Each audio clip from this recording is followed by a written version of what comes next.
here, and to have this chance to talk with you this morning at the end of such a wonderful week. As many of you know, my major interest in the profession has been in the development of supportive environments. Is that humming? Has been in the development of supportive environments, and I can't think of a place that more illustrates supportive environments to wellness lifestyles than this place at Stevens Point. I'm sure you feel as I do that we wish that we could bottle some of this and take it home with us in the next few days, and hopefully we will, because we'll take home many of the relationships and friendships and other things that we've made here and bring them home to help us to carry out our future. As many of you know, and as all of you will soon realize, I'm very much of an enthusiast for what we're about here in this wellness conference. And I don't really apologize for that enthusiasm because, quite frankly, I think that nothing very important happens in this world without enthusiasm. And therefore, that's the real reason for being enthusiastic. And there's a second reason, and that reason is that we have a lot to be enthusiastic about. We have an opportunity in this wellness field to make contributions to our world that are perhaps unparalleled. I've been working in the field of organizational and community change for over 25 years now, and I've never been involved in a field that offers greater opportunity than the one that we're here to talk about today. The dimension that I'd like to deal with is one that I think can add greatly to what is already a very promising field. And that dimension has to do with peace. Now, it's not peace as we perhaps ordinarily define it. And I'd like for a moment to talk about the kind of peace that I'll be referring to in my comments, and the kind of peace concerns that I think need to attract our attention in the wellness movement. And the peace that I'm talking about has 4 dimensions. And these dimensions are interrelated one with the other, and any one being left out reduces all of the others to a significant degree. The 4 together actually add an exponential quality to the possibilities in any one of them. The first dimension that I'd like to mention is inner peace. And inner peace involves the abilities that we have to treat ourselves well and peacefully and with great concern, and to treat ourselves with the dignity and respect that we would like to accord to others. Now that seems a rather obvious thing, but unfortunately as we talk about it, it may be less common in practice than it is in our wish and in our goals. The second level of peace that I'd like to talk about is interpersonal peace. And that is peace between 2 people. Right? Now, this too is an element in our wellness field that seems to me to be critical to our success. John Travis and others have pointed out to us that when we talk about wellness, we're only considering 1/2 of the wellness dimension when we get to the not sick part of the total continuum.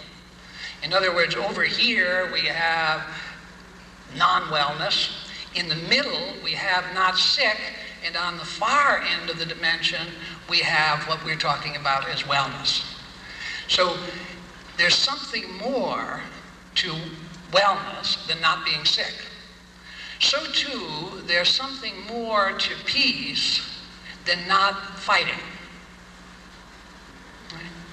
There's something more to peace than to live without bothering our neighbors. That something more involves helping our neighbors. and helping one another and being helped by one another. Okay. So so we first then need to focus in our concerns for peace on inner peace. We'll talk more about that. On interpersonal peace, our relationships with one another, and strengthening them and making them what they can be. And then there are two other dimensions that are often neglected from our wellness field so far, and I think in a way that gets in the way of our achieving what we could achieve. And the third of those is intergroup peace. Intergroup peace. And this is our relationship between groups in our world and in our society. And I'd like to suggest that intergroup peace does not involve just our not bothering other people, but it involves our actively helping other people. So it's been a pleasure to see that here at Stevens Point, we're dealing with issues such as racism in our workshops. We're dealing with issues such as sexism in our workshops. Because these two are part of wellness. And they involve, if we think about intergroup peace, it means that we are going to need to relate to one another around those issues. And that's a kind of new dimension for many of us to be thinking about in wellness, and I hope that it's one that will be strengthened, because I think that it will strengthen the other two that we have been paying some attention to. Now, the fourth dimension that I'd like to talk about of peace is the question of international peace. And it was good, too, to see that one of our workshops was on the opening day was on Beyond War, and I'll talk a little bit more about that. Because international peace is also a significant part of wellness. And if we do not deal with the issues of international peace, then all of the others are likely to fade in their reality. Now, when we think about these four dimensions, I'd like for us to think of them as integrated in a single lifestyle. Because I don't think it's possible for us to achieve international peace unless we have inner peace and interpersonal peace and intergroup peace. It's not possible for us to achieve international peace. But the same is true that it's not possible for us to achieve inner peace, interpersonal peace, and intergroup peace without international peace. Some years ago, I was working on a project, and we were talking about the dimensions of wellness, and a group of physicians were there, and we were considering the more traditional dimensions. And one of the dimensions that I mentioned was automobile accidents. And one physician said, well, I like this whole thing, but I can't see where automobile accidents have anything to do with wellness. Well, one other physician quite rightfully said, he said, nothing will stop a heart quite so rapidly as hitting a telephone pole at 60 miles an hour. And that's true. So it is part of it. Now, in the area of international peace, I think that there probably is not a more important area for us to concern ourselves with. And I'd like to give you some statistics, some data that we don't ordinarily see about this area of international peace. Over 100 million people around the world are paid by the various war ministries. This is a working population almost as large as that of Europe. Okay? That's a very interesting statistic. When you think about scarce resources and brain drains and things of that sort, can you imagine that there are that many people working on the problems of military development in our world today? Okay. Over 100 million people have died from wars in this century. Wars around the world continue to erupt, and there have been over 150 wars fought since 1945. And the major industrialized countries continue to find war preparation their major economic priority. If we think of federal spending for research, it's a very interesting thing to notice that this year, 71% of all federal money spent on research will be spent on military research. Right? That compares with 9% on health issues. Right?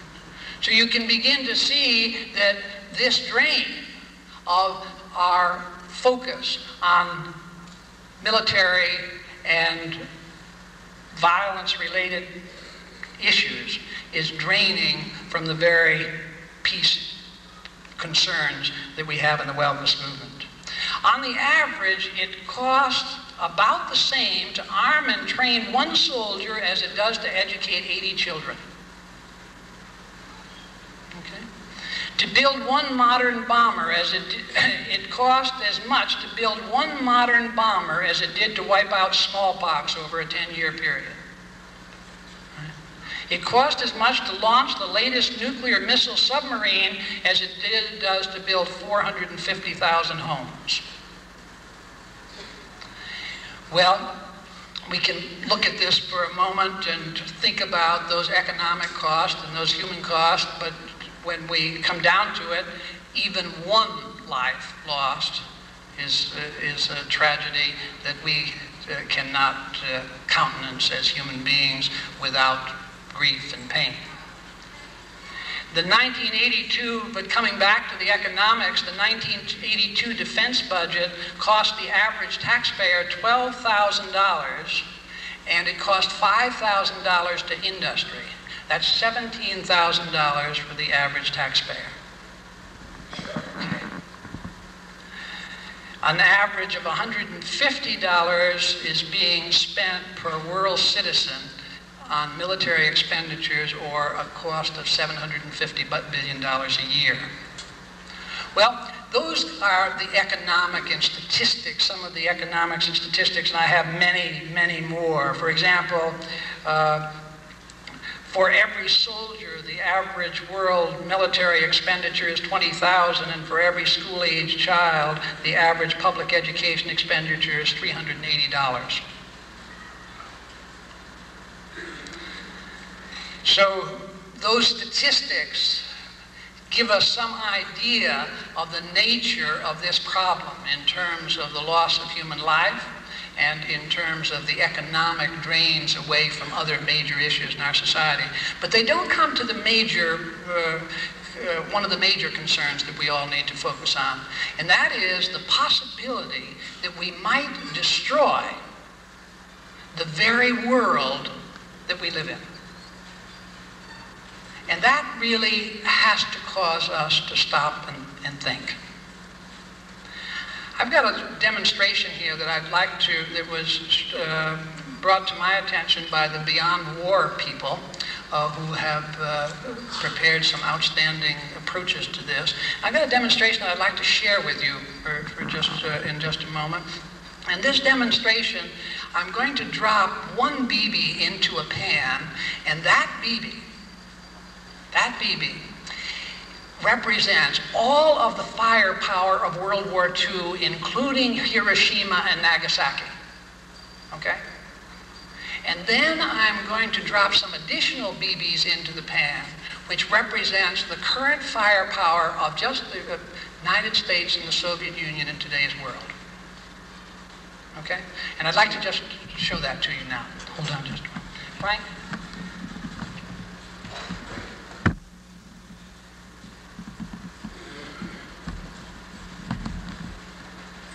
Hold this for us, Frank. Good. And we'll hold it near the mic. And this, listen carefully, equivalent of all the firepower of World War II. Okay. Could you hear it back there? Could you hear it? Okay. That's all the firepower of World War II. Now we're going to hear what is the firepower just in the American and Soviet nuclear arsenals today.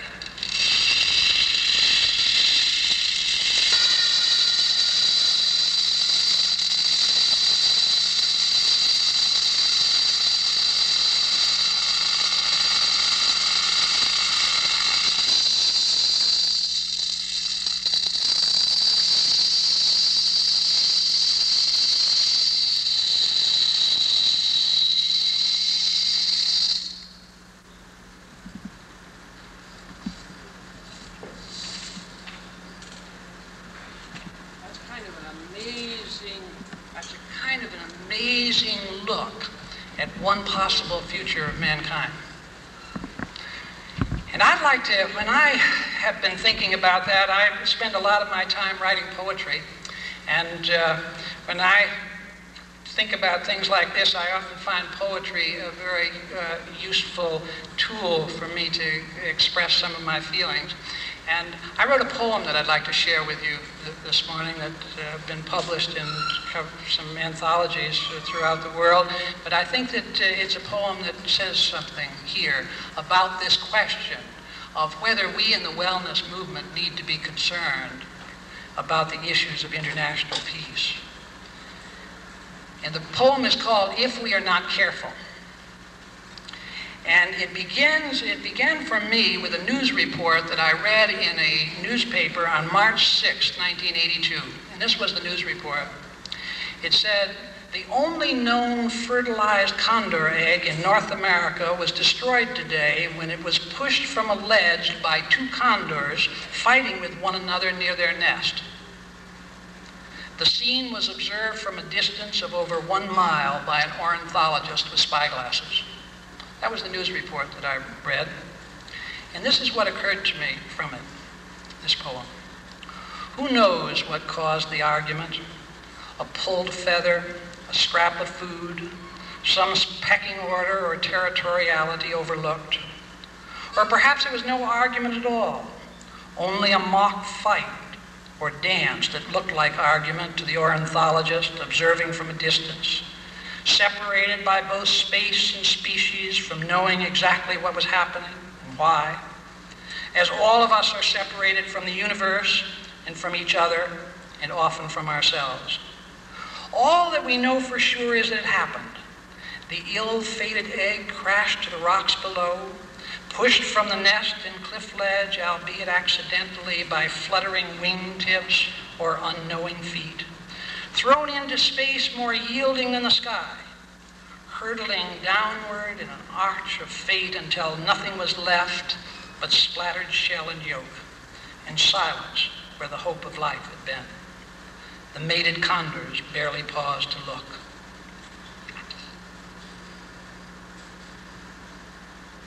If we are not careful, we too may push the eggs from our nests until the very last egg is destroyed, and there is only silence and a deep longing and a loneliness that will last forever.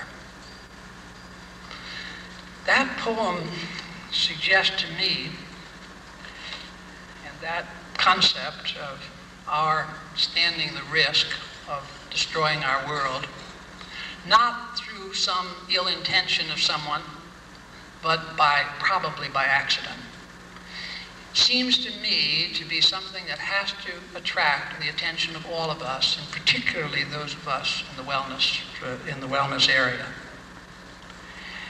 As we look at integrating our concerns for peace, we can see that peace is a wellness issue.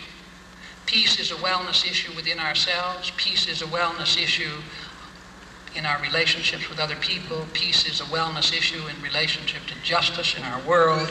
And peace is a wellness issue as we look at the affairs of the international concerns. And again, when we're talking about peace, we're not talking about the absence of war alone. We're talking about building the kind of relationships with ourselves, with others, and with other nations in the world that can help us to grow and to become what we're capable of becoming. So these are the reasons that I consider this so important. First, because I believe that we're at risk of destroying our world and all that it represents, and we are at risk of destroying ourselves. And because I'm convinced that if we continue our present approaches, there is a very great possibility that that will occur. And the second reason is because I'm convinced that those of us concerned with wellness have an unprecedented opportunity to contribute and to benefit in all four areas. And the third reason is because I believe that we can succeed. And that we can succeed by applying some of the very same principles that have proven helpful to us in the achievement of positive health. I believe that we can succeed for two reasons, as I look at it. I believe that we can succeed because mankind has an ability, when its back is pressed to the wall, to develop new strengths. Many of us have done that. We thought we were doing about all we could do, and we were brought to a new level of requirement, and we were able to rise to that requirement. So I think that there is the potential within the human being and within us for solving these problems and for meeting them and dealing with them, if we can understand and commit ourselves to the importance that they have. The second reason is that I think, contrary to what some people have said and what some people have suggested, the human being is not a violent animal. We as human beings have the potential for violence, as certainly we've shown in our history, brief history, but we also have the potential for nonviolence. We have the potential for greatness, for contributions. So we have both of those potentials. And it is with both of those potentials that we need to deal, looking at how do we bring forward that part that is the best of us, which is what we're trying to do in the wellness and the wellness movement.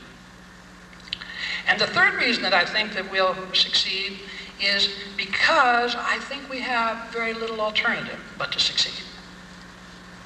If we don't succeed, then it won't matter whether we stop smoking or not. It won't matter at all how heavy we are or how light we are. Life expectancy will not be an issue for us, and probably will not deserve to be an issue. So we really don't have a choice. The real question then is, how do we go about it? And I would like to suggest that the problem in attaining world peace, the problems in attaining world peace, and the problems in attaining this peace that I'm talking about, these four dimensions of peace, are the same problems that confront us elsewhere in the wellness movement.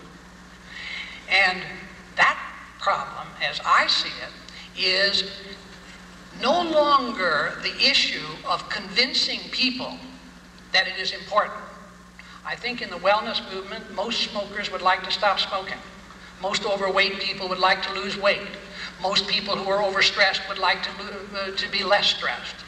Most people who misuse alcohol would like not to use alcohol. So people are already, large numbers of people are already convinced that these things are true.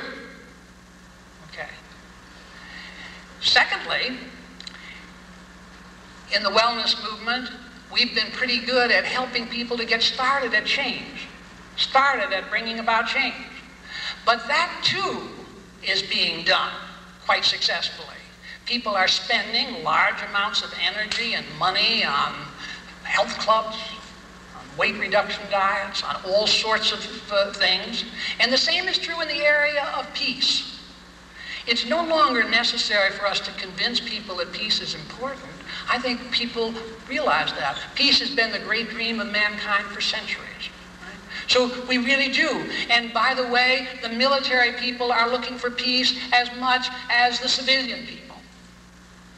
And if you could read, for example, General Eisenhower once said, every gun that is made, every warship launched, every rocket fired signifies in the final sense a theft from those who hunger and are not fed, those who are cold and not clothed. This world in arms is not spending money alone, it is spending the sweat of its labor. That's a quote from a general. So we really have a lot of people. And this is from Lord Mountbatten. As a military man who's given half a century of active service, I say in all sincerity that the nuclear arms race has no military purpose. Okay? So that's another military person. General LaRocque of the United States, Admiral LaRocque of the U.S. Navy, he says, for 50 years I've dedicated my intellect and my energies to preparing for wars, fighting in wars, and analyzing wars. I'm here to tell you that war is a very dumb way to settle differences between nations, and nuclear war is utterly insane. So you see, people are convinced that we have to change.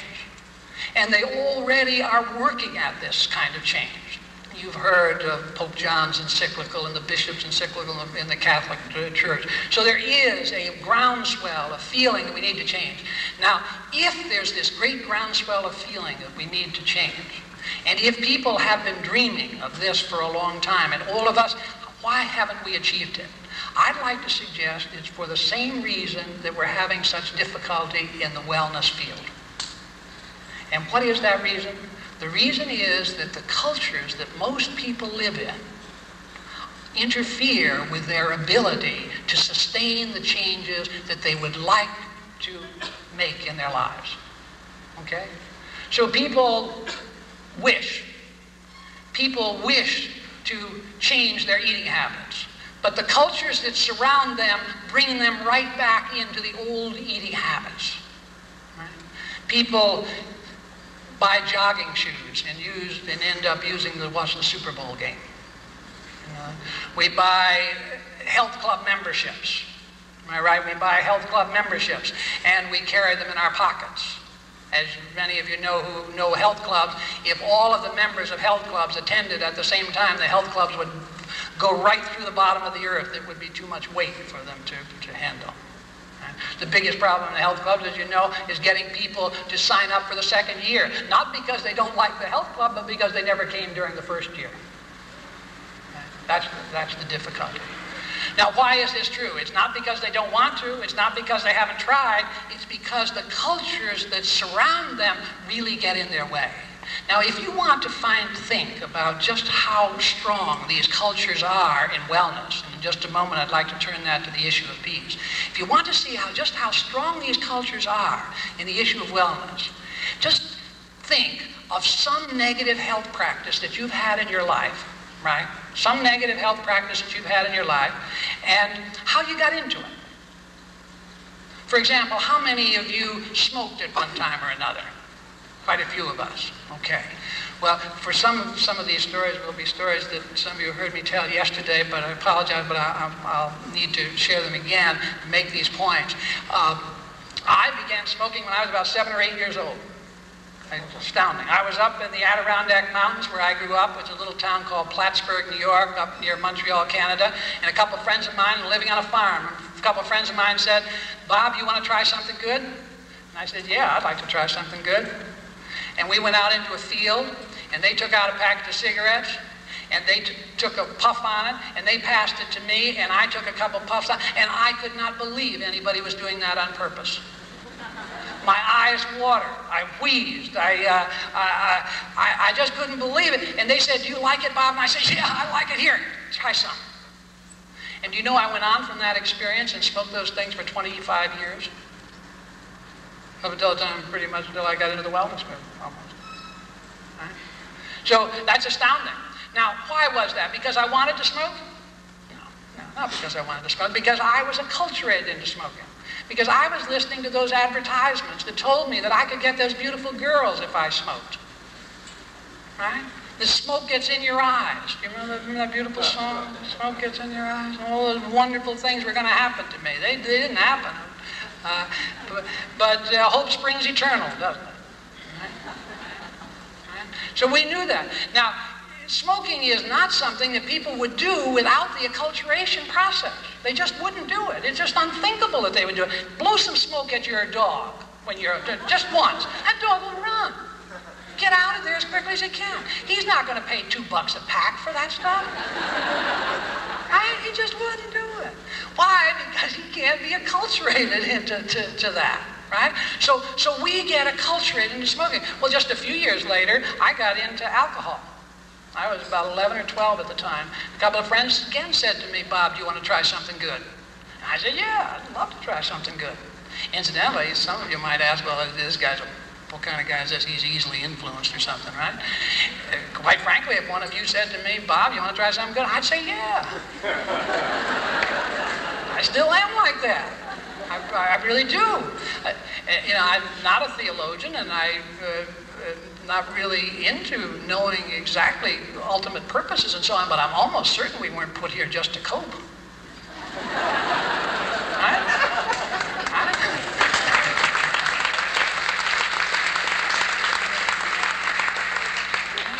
So you see, so these kids said to me, you want to try something good? And I said yes, and they passed around a glass that looked like water. And I took a swallow on that, and I swore they got into the paint thinner. I thought, I'll never speak again. My whole throat was... Now, I drank that up until 2 years ago. That's astounding when you think about it. How acculturated we get into these kinds of things. It's just absolutely astounding. All of these negative health practices have very little value to the people that get into them, to us, to other people. Doesn't it feel good to overeat? You know, you ate a good meal, now get some more in you. Unthinkable. Who would do that? As they used to say in my hometown, who in their right mind would do that? All of us, right? In our wrong mind, because we've been acculturated into thinking that more is better. Right? More is better. Eat till it ouches. The ad.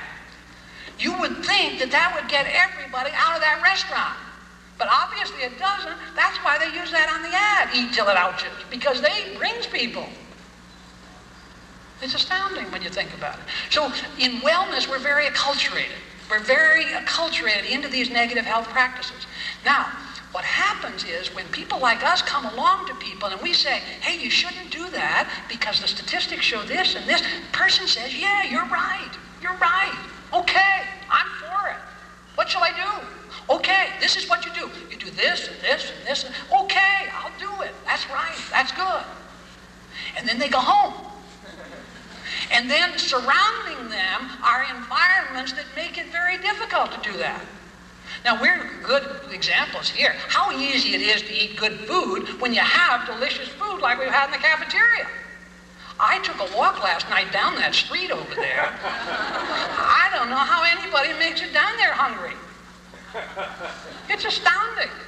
I thought I might get something to eat, but I could not find anything on a whole street, restaurant after restaurant after restaurant, with junk food at 80% fat.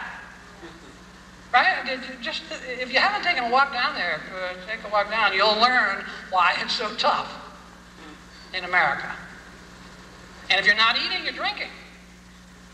Right? So we know this, you know, we know that we're acculturated into these negative health practices. Now we're also enculturated into positive health practices.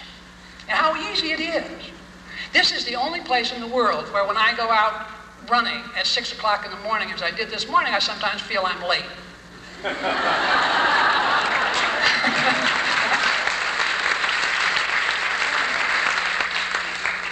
It really is true, isn't it? That it makes it easy when we're here. That's why people have such great success in spas and then come back and 3 months later it's all gone. It's not because they didn't like what they did in the spa, they loved what they did in the spa. Right? So in wellness, no longer is our problem just to get people to want to change.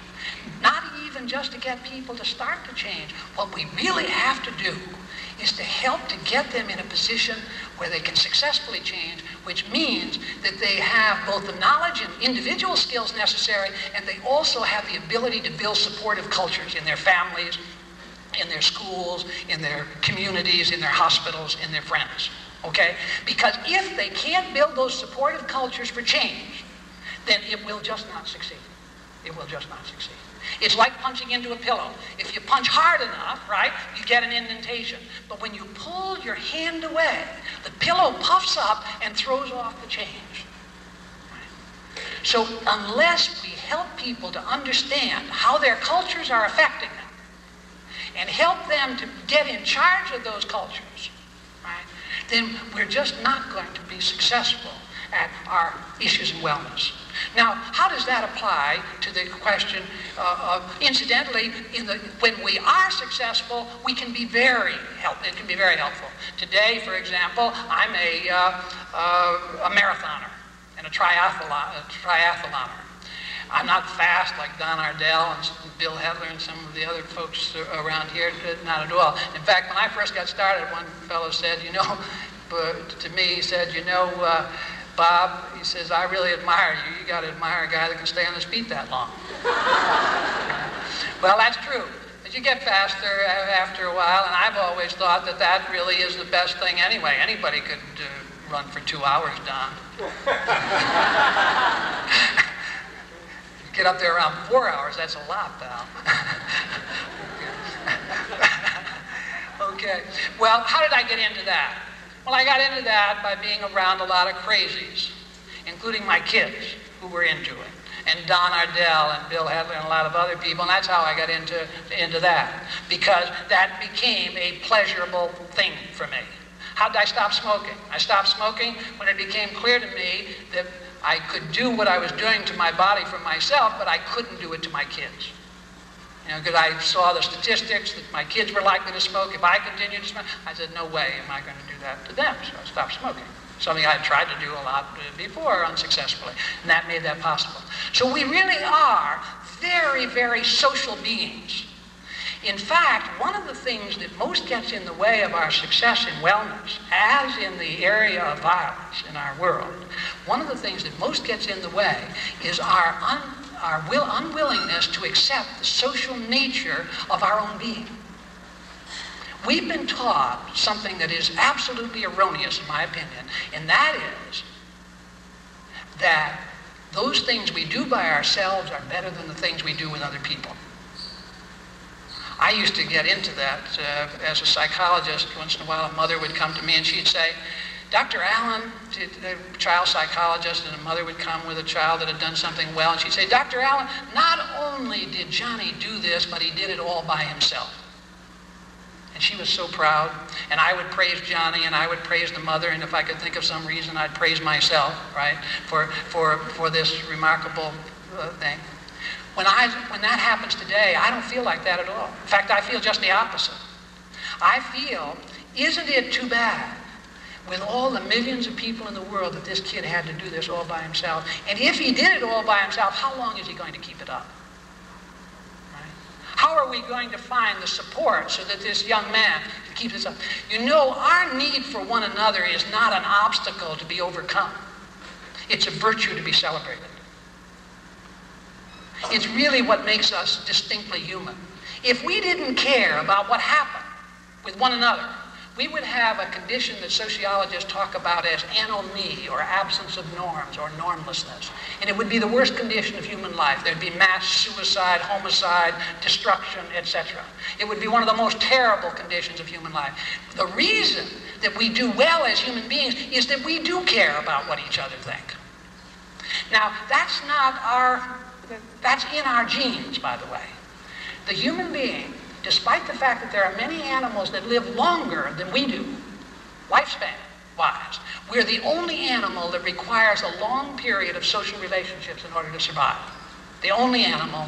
It takes 5, 6, 10, 12, even 20 years, right, for people to be off on their own. Can you see? It requires that. Other animals that live longer than we can be off in 6 months or 7 months or 8 months and survive. Did you ever see what happens to children who are off on their own, who get food and get other things, but don't get the caring and the contact with other human beings? Did you ever see what happens to them? They die. They die. They end up rocking back and forth, and after a short period of time, they die. And there have been tragic studies that show that to be true. So our need for one another at that point is genetically imprinted upon us. We need one another in order to survive. And so that's imprinted through those first few years. And then what happens when we get to be about 7 or 8, what do our parents say to us and what do we say to our kids? You shouldn't care what other people think. All right? If they were going to jump off a bridge, would you jump off a bridge? Right? Was that tried on you? Right? Well, if you were honest about that, the answer is yes. I'd look for a better place to jump, but probably. Right? Well, that's not something tragic about us. That's something wonderful about us, that we care about one another. Think about anything good that you've ever done in your life. Think about anything good that you've ever done in your life. And my guess is that it was done in relationship to another person. Think about it. Think about anything bad that you've ever done in your life. And my guess is that it was done in relationship to other people. That doesn't make the other people to blame and you irresponsible. That's not the issue. What is real responsibility for our health? Real responsibility for our health is the recognition that we are influenced by other people, and therefore we are going to create the cultures that influence us rather than being victimized by the cultures that are there. That's real responsibility for our health. Not believing that we're not affected. Because if we pretend that we're not affected, we are going to be even more affected. Do you follow? So you and I are going to be affected by our relationships with other people. So what that means is that we need to create for ourselves the kind of circumstance, right, where those effects and those influences are ones that help us rather than get in our way. So that's really what we need to do if we want to help people to change in wellness. And when they do that, as they're doing it in many of your companies, in many of your hospitals, in many of your schools, here at Stevens Point and in places like the university where Don is working and all sorts of places, people are coming together and creating cultures that help to produce change. And that is the exciting thing. In fact, I was saying to Don at breakfast this morning that a way that we measure the success of our programs now is a little bit different than we used to measure it. We used to measure our programs by trying to get the group that we were working with and another test group that was somewhat matched and find out whether this group did better than this group. That's the traditional way of doing it, right? Well, what we found out was that, of course, this group that was getting the interaction did better. Why wouldn't they do better? Of course they did better. There was more energy put into it, and then they did better, right? But the exciting thing, the thing that really made the difference, is when we separated this group that was influenced into two groups, one who participated in the program and another group that never participated in the program, okay? Looked at both of those groups, right? And found that people who never participated in the program improved in those settings. When they improved better than the other group, we then felt that we were having an impact. Because in that case, we were influencing the culture, and therefore were likely to bring about sustained change. And I think that's what we really need to be looking at. How do we create cultures that make it possible for people to sustain change? I think, for example, that it's not much of a service for us to make people feel badly about how they're now behaving. You see, to help a person who's smoking to feel badly about smoking, or to help a person who's overweight to feel badly about being overweight, or to help a person who is not exercising to feel badly about not exercising is not very much of a service. You might even ask yourself, who's going to live longer? And who's going to enjoy life more while they're living? A person who says, hey, you know, I'm just overweight. I'm just a jolly good person. My whole family like that. I like good food, and that's the way I am. Or somebody who says, you know, I'm just a weakling. I got no willpower. I can't do anything. I'd like to lose weight, but I can't do it. Who's going to live longer, and who's going to enjoy their life more while they're living? I think it's clear that it's not much of a service for us to help people to feel badly about what they're doing. In fact, quite the opposite. What we really need to do is to help people to successfully change. And fortunately, it is possible to help people to successfully change when you can help them to deal with both their own individual knowledge and skills and the culture simultaneously. There's one other part of that before I bring it back around to this peace issue. And that has to do with the question of how do people,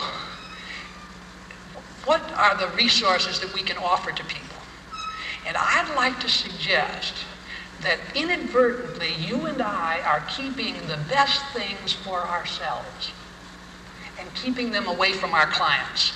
Now, I don't think it's purposeful. I know it's not purposeful, but we do it. And let me tell you how this happens. Do you feel better when you've helped someone or when you've been helped? You feel better when you've helped someone, don't you? You feel better when you've helped someone. So we often come home from a day's work feeling great because as psychologists and health professionals, we've helped people, right? And the people that we've helped go home feeling worse. You know, it's not accidental that the people who manage to maintain their health changes the best are the ones who reach out to involve other people in those health changes. It's no wonder that the people who are most successful in Weight Watchers are the teachers of Weight Watchers. That's not something negative about Weight Watchers. That's something true about the human being. And that's a great good fortune for us, right? That we have a chance to give to other people and therefore gain for ourselves. So I think as we look at wellness, we have to look about how can we help other people to give, right? To give for themselves, for other people, so that they can gain for themselves. Now, in this, returning to this peace issue, this is a great possibility for us. Because as the person tries to develop a wellness lifestyle, right, one thing they can do is to begin to treat themselves better. Think of how negatively most of us treat ourselves.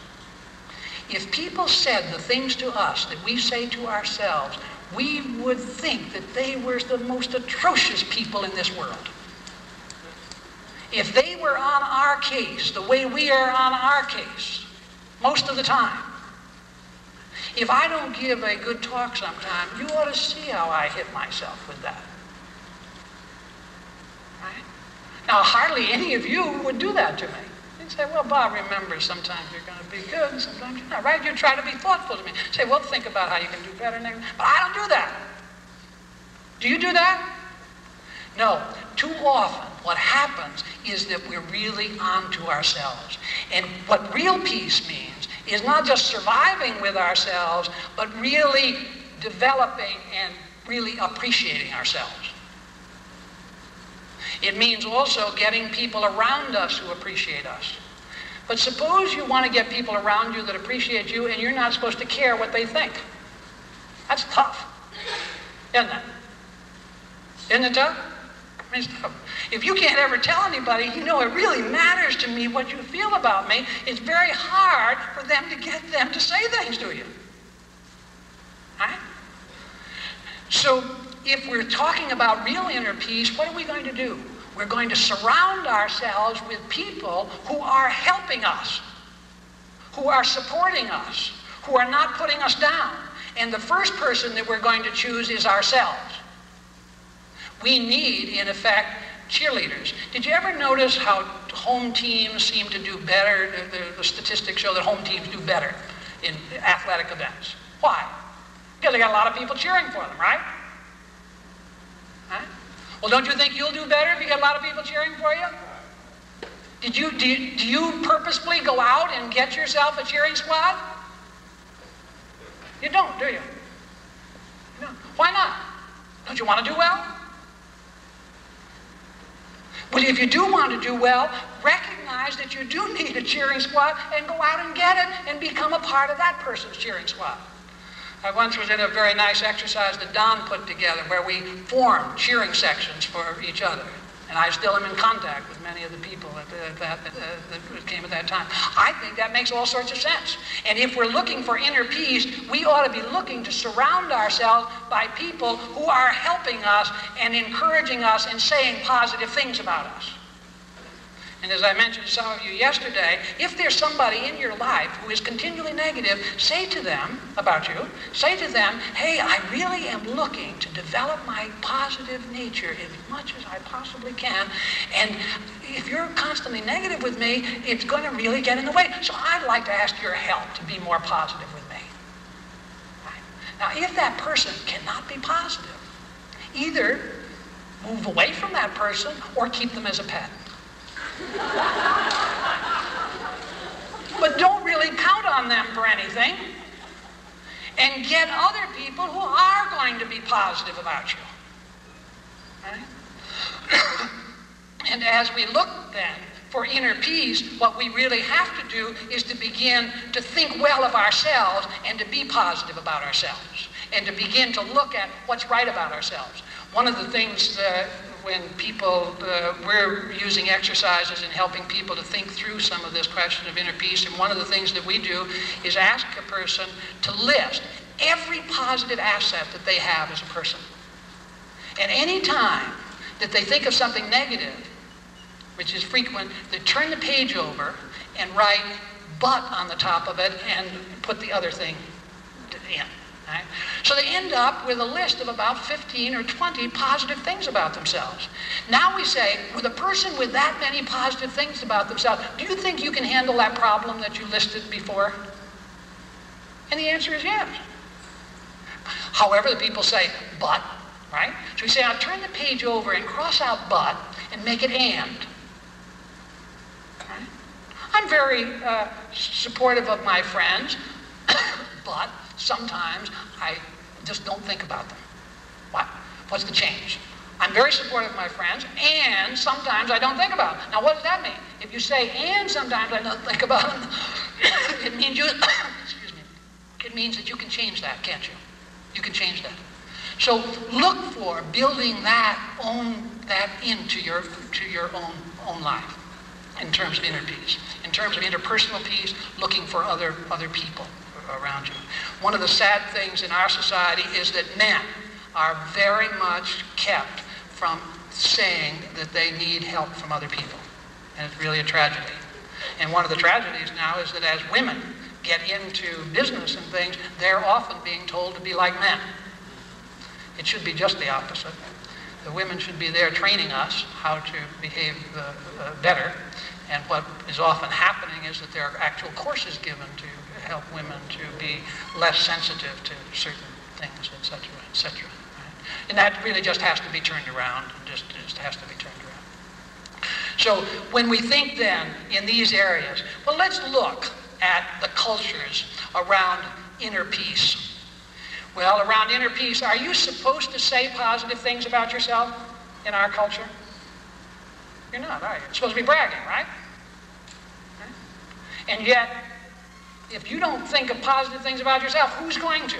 How much time do you spend thinking of all the positive resources that you represent as a person? Do you have a list of them? Do you carry them with you? I'd like to suggest that you do it. When you do that, you'll break the norm, but you'll be moving toward a real possibility of inner peace. How about in the area of interpersonal peace? How about in that area of those relationships between other people? What are the norms there? What are the norms? Are we supposed to say to people, hey, we need other people. We need you, right? I need you. And hopefully you need me, and that we can work out something together on that. Is that the norm, to talk with people like that? Or is the norm to say, who needs anybody? I'm independent. I'm all by myself. I can handle things. Right? It's not. So we need to break out of those norms. We need to break out of those norms. The third thing, how about in the question of intergroup peace? Well, you know the norms of racism and sexism and so on that exist in our society.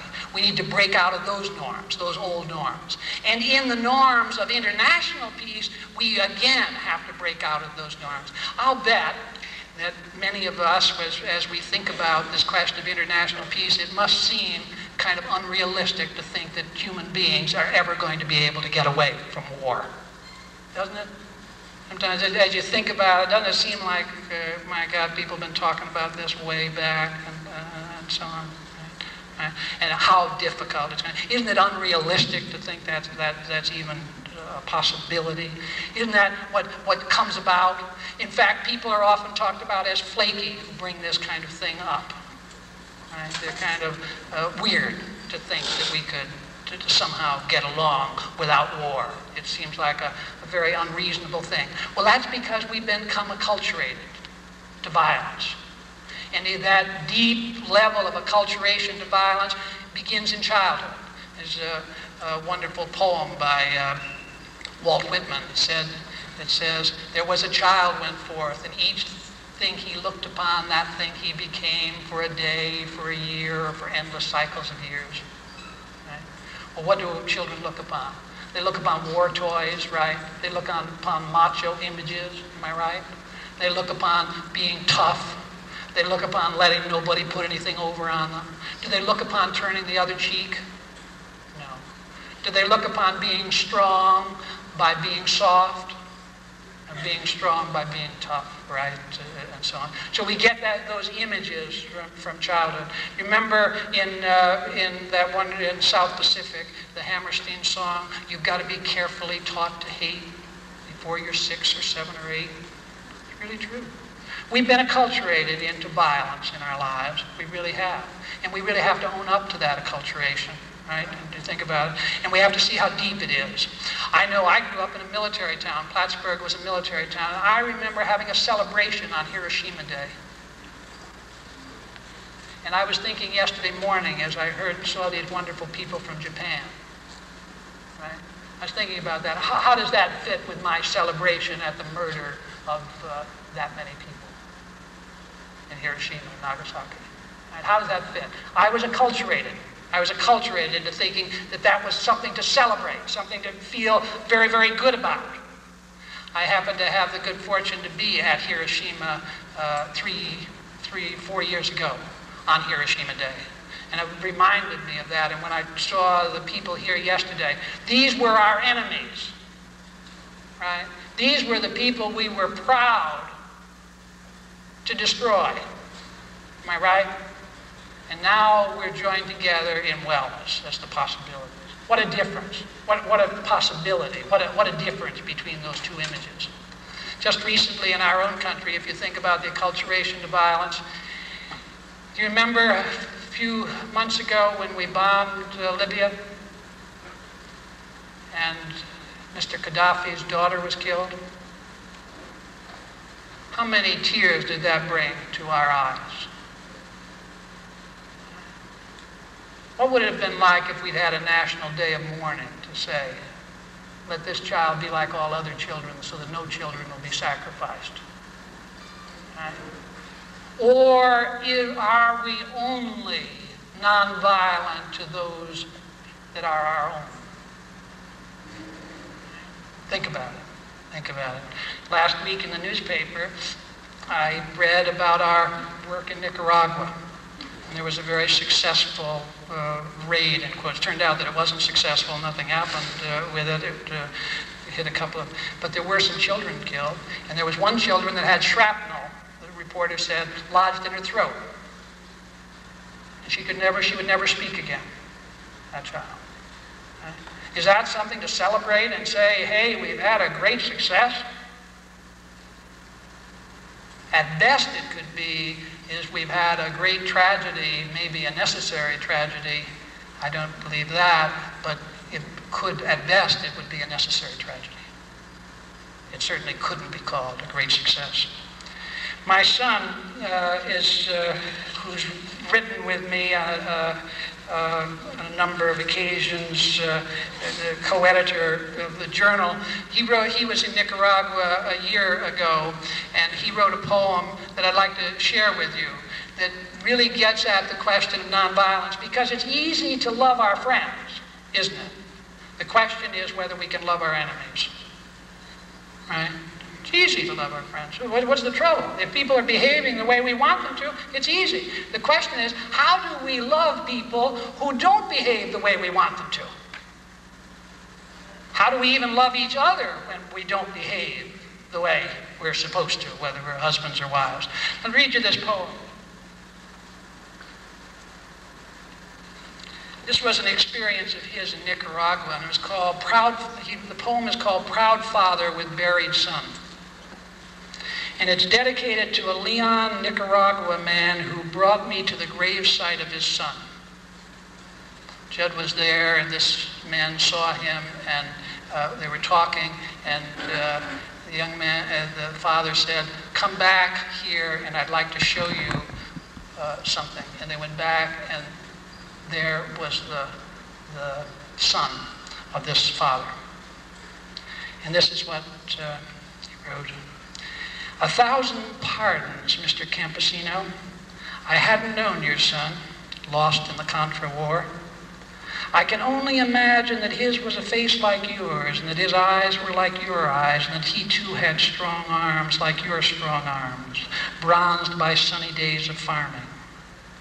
We might have talked, your son and I, he in his broken English, and I through the few Spanish phrases I know. I think I would have liked your son.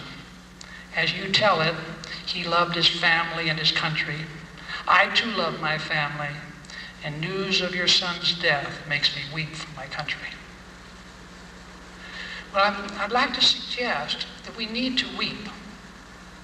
No matter what our purposes are in bringing about violence and death in our world, we need to weep about it. And we really need to get out of the acculturation of violence.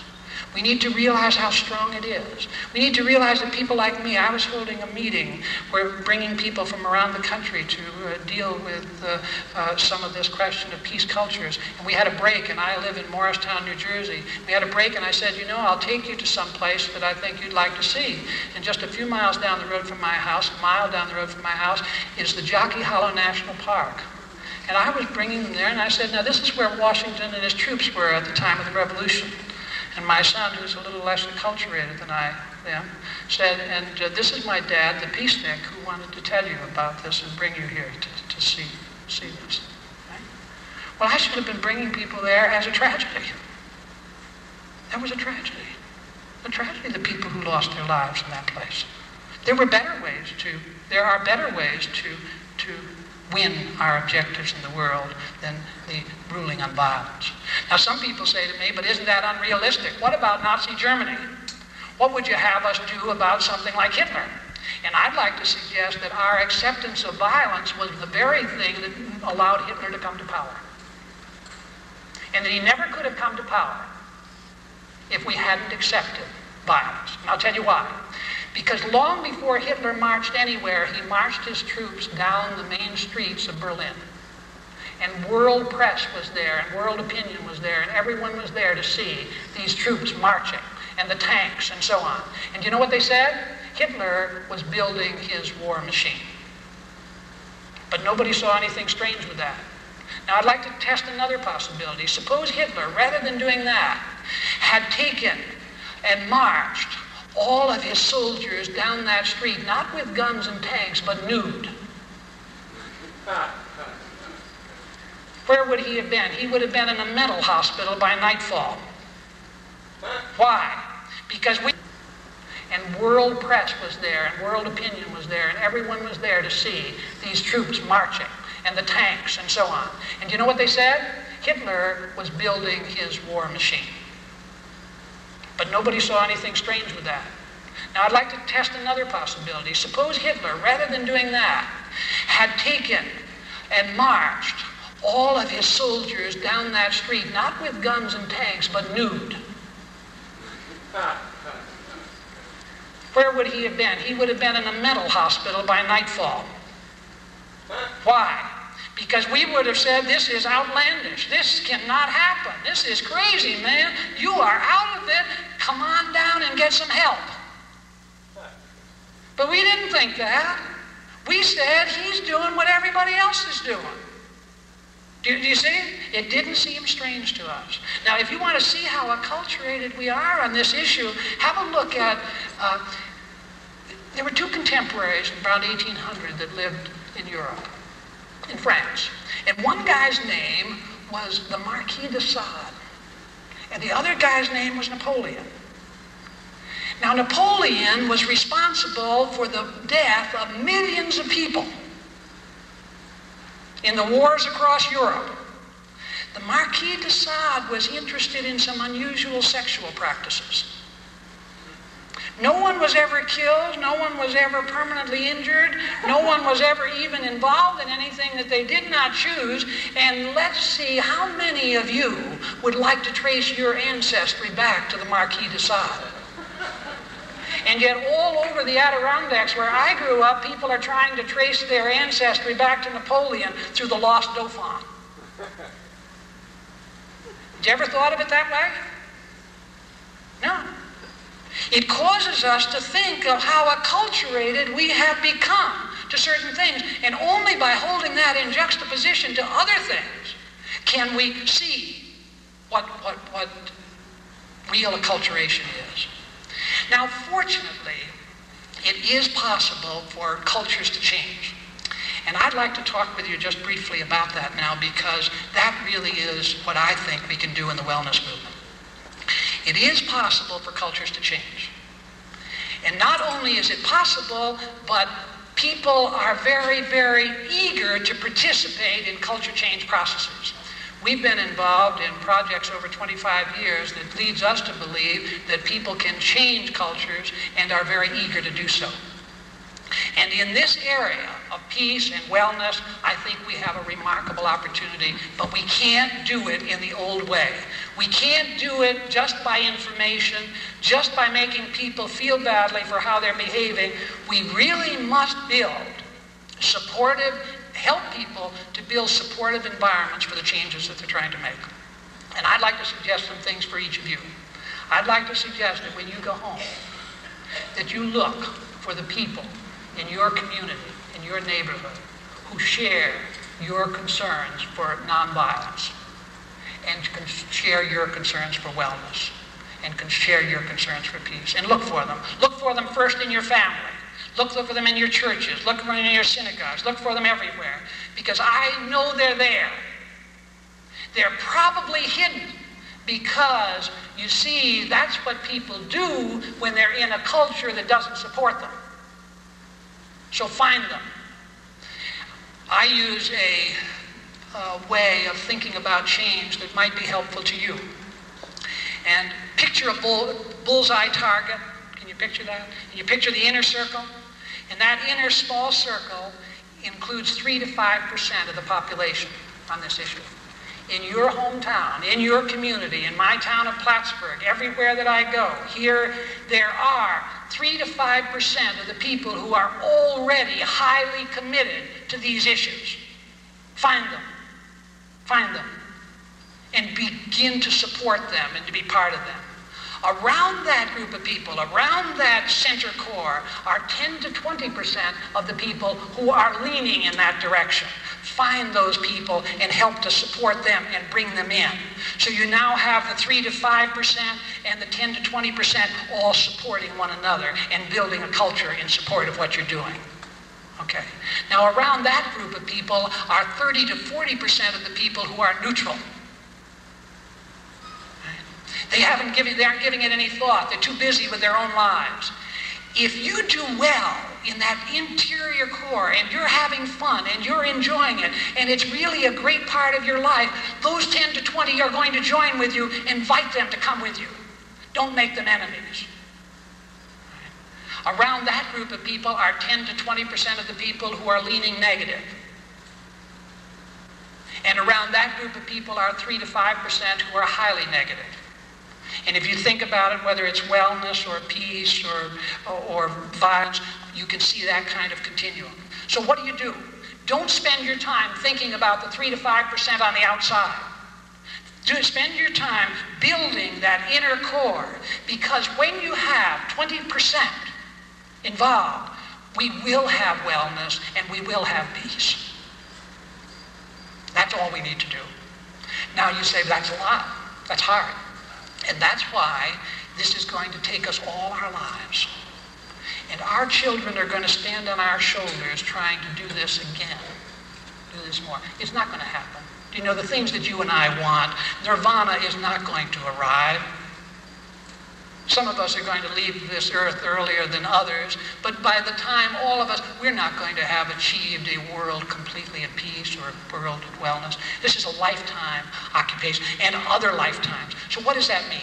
It means that we must invest ourselves in the pleasure of it, not in the keeping score of it. We must invest ourselves in the pleasure of this process. We must get fun every day rather than when we're evaluate our successes. Every day we must get pleasure out of it. Every day. And, well, it's possible to get pleasure out of it every day, and we see it here. It's possible for us to build relationships with our husbands and wives, and with our friends, and with our co-workers. It's possible to build those things so that this thing that we're talking about is not something that's going to happen in a short period of time. It's going to take a long time. But we can do it. We can do it because it's a joy. Now, there's a couple of things that we better not do. It's very important that we not do. It's very important. I suggest don't use up your energy in hate and negativism. It's too costly. It drains you. When you finish with it, you've got nothing. When you watch people who are committed to violence, as I think we've seen a great many on television in the last couple of weeks, don't feel angry with those people. They are behaving in terms of a culture that permits them at this point no other way. And the only way they're going to change is when we can create a culture that permits them another way. Now, that doesn't mean I think we should allow people to do whatever they want to do around violence. It doesn't at all. They really do. We really do have to see that our laws are enforced and our democratic processes are maintained. That's very important. But we don't do that by hate, by anger. We do that by love. We do that by saying that these people are doing what has to be done. Now, once in a while, people will say to me, well, what about the Soviets? Are they going to do this? What about them? If you're going to be for peace, we're going to be for peace. What about them? I'd like to say, and I've been in the Soviet Union, and I've talked to people in the Soviet Union, and I've talked to people in China, and I've talked to people, and those cultures are as acculturated to violence as yours and mine. And that's the tragedy of it. And there are some people in those cultures, like you and I, who are willing to try to change those cultures. You see, violence is as American as apple pie.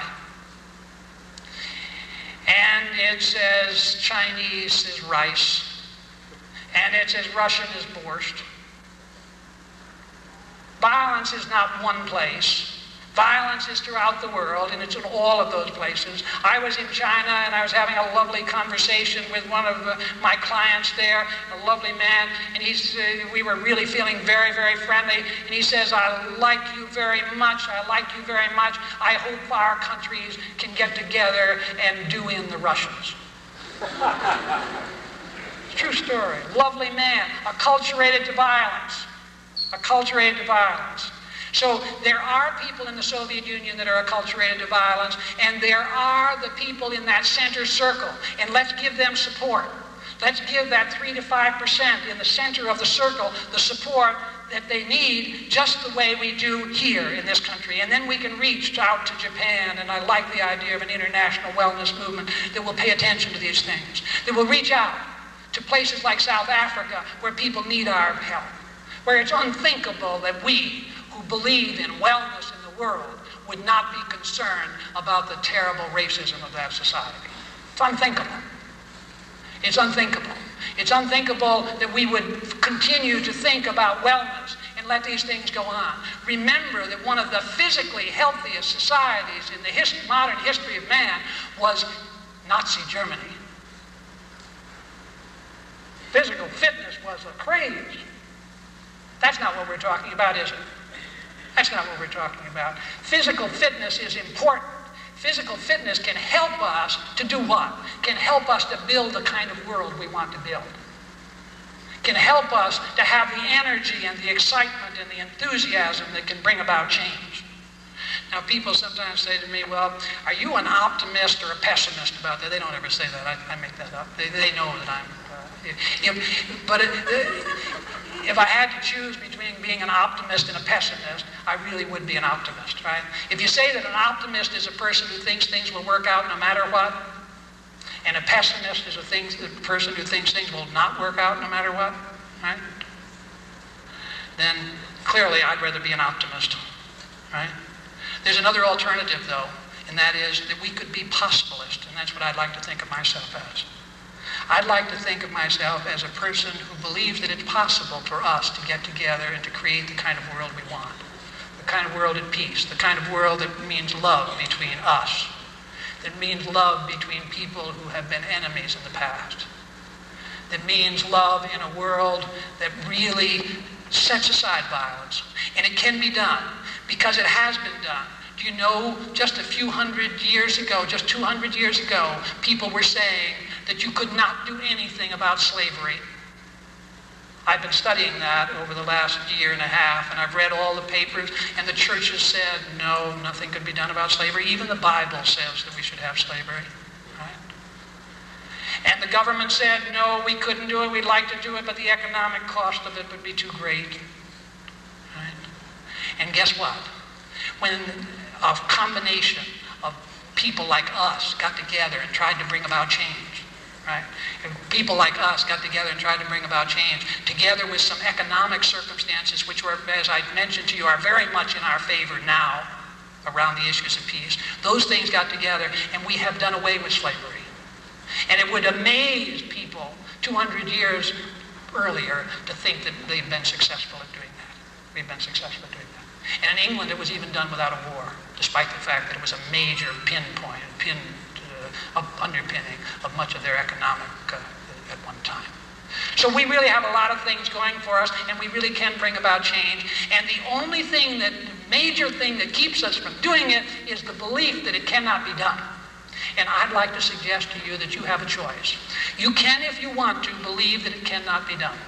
If you believe that it cannot be done, if you believe that it's not possible for us to live together in the kind of peace that I've been talking about, both with ourselves and with each other and with other countries in the world, if you believe that it can't be done, it will not be done.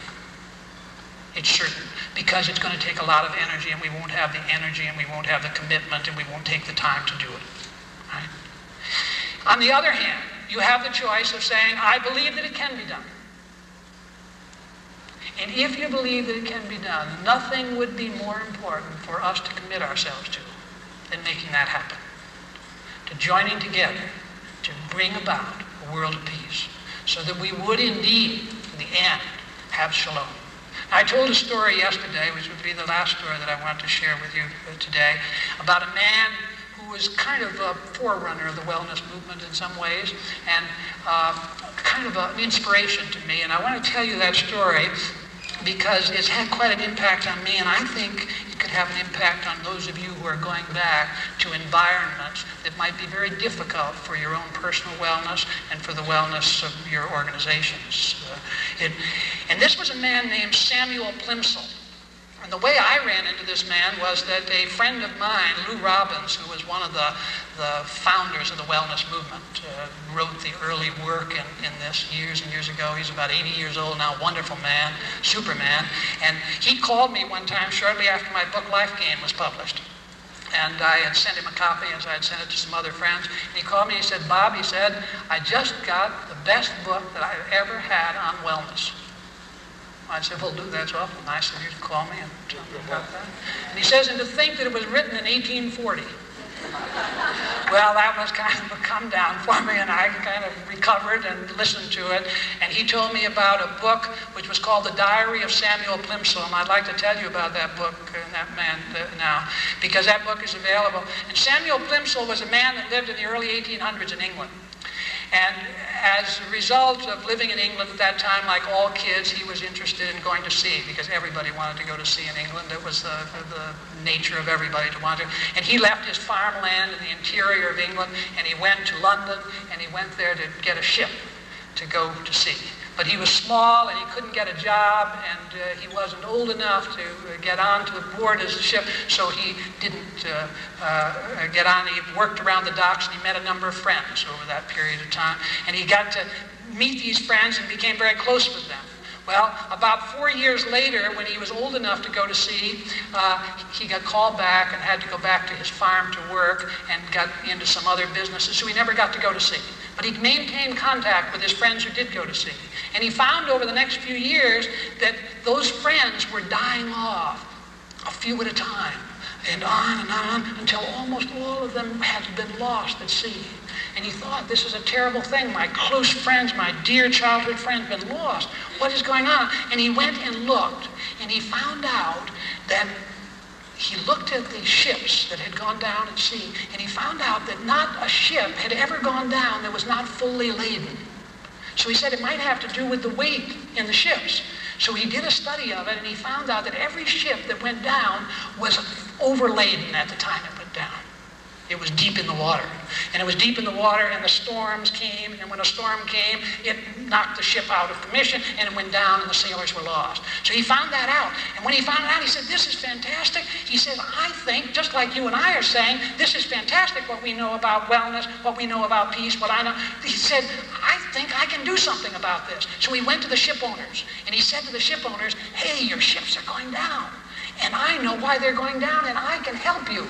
And the ship owner says, don't worry, we're insured. And besides, by carrying that extra cargo, that's the way we keep our prices down, and that's the way we make our money. So he said, well, I can't deal with you. So he said, I'll go to the insurance companies because they're losing money. And the insurers told him when he went to him, they said, hey, you guys are losing money and you don't need to lose money. And the insurers said, hey, if you hadn't noticed, we set our insurance rate by the number of ships that go down. So we set our, and besides, who's going to insure ships if they don't go down once in a while? Right? So they weren't interested. So he said, I think I'll go to the government. This is a true story. He says, I think I'll go to the government. And he went to the government, and guess what the government told him? The government told him, hey, didn't he realize that this was what was great about England, that their sailors were not afraid to go down with their ships, macho man. Right? Well, so he was at a loss. He was like, how are we going to catch people's attention? How are we going to help them to see that violence and wellness need to become major issues in our society? How's he going to do that? So what did he do? He went out and he spoke to the people and he got people involved and he formed an organization. Remember, we're beginning with that small circle that I was talking about? He formed an organization called Friends and Families of the British Merchant Seamen. And he went all over England speaking to them and getting them together until finally he had a large group of people all over England and he got himself elected to Parliament. When he was elected to Parliament, on the day that he was elected, he was told, it was said by the then Prime Minister that he was the worst person that was ever elected to Parliament in the history of the British Empire. Now that's a feat in any circumstances. Right? But he went on. And he was elected to Parliament, and he brought legislation, and 10 years later, he finally got the legislation passed, right? And that legislation ruled that every ship in the British merchant fleet would have to be evaluated for a safe load, and a line would be drawn on that ship where if water went above that line, the ship could not leave the port. And that line, he said, would be put on every ship and in a safe place. And once that line was on, no captain could ever captain a ship out of a British port with that line on it. No captain could, no sailor could sail on such a ship. No insurer could insure such a ship. No owner could allow such a ship to leave. And sure enough, in that next year, they saved over 300 lives. And in the next 20 years, they've saved literally thousands and thousands of lives. And if you go to ports like New Orleans, San Francisco, New York, you'll find on every ship a line. And that line is called the Plimsoll Line. And how did he do that? He believed something that George Sand, the great woman poet, told us a long time ago. He believed that if we have moved up at all out of darkness, it's because a few have dared to walk ahead in the sun. And he was one that walked ahead in the sun. But he believed something else. He believed it was those who walked ahead in the sun, hand in hand with other people, that made the difference. And I'd like to suggest to you that what we need to do cannot be done alone. It can only be done together. And we're not in competition with one another. Not at all. And we have great joy in the possibility of what we're doing. And I'd like to close with a little piece that deals with this question of joy. It's a piece that was written by Ann Hebert, who's a writer out of California.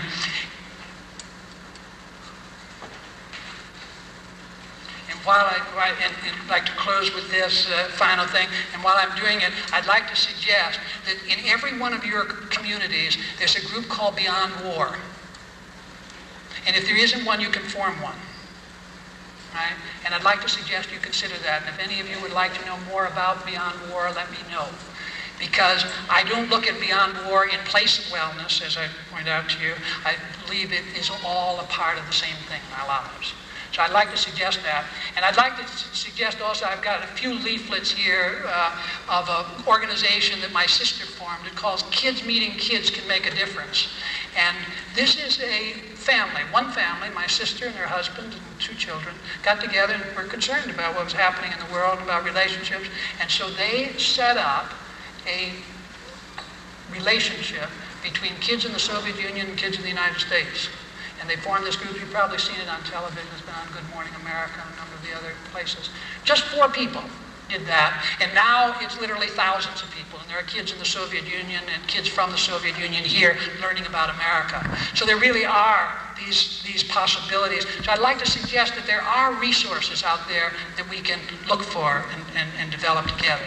And then I'd like to close with this thing, because I really do believe that if we're going to do this, we're going to do it because it's joyful and fun.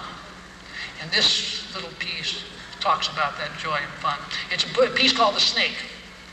And listen carefully, because I think it has a lot to say to all of us.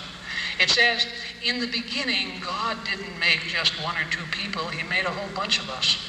Because he wanted us to have a lot of fun. And he said, you can't really have fun unless there's a whole gang of you. So he put us all in this sort of playground park place called Eden, and he told us to enjoy.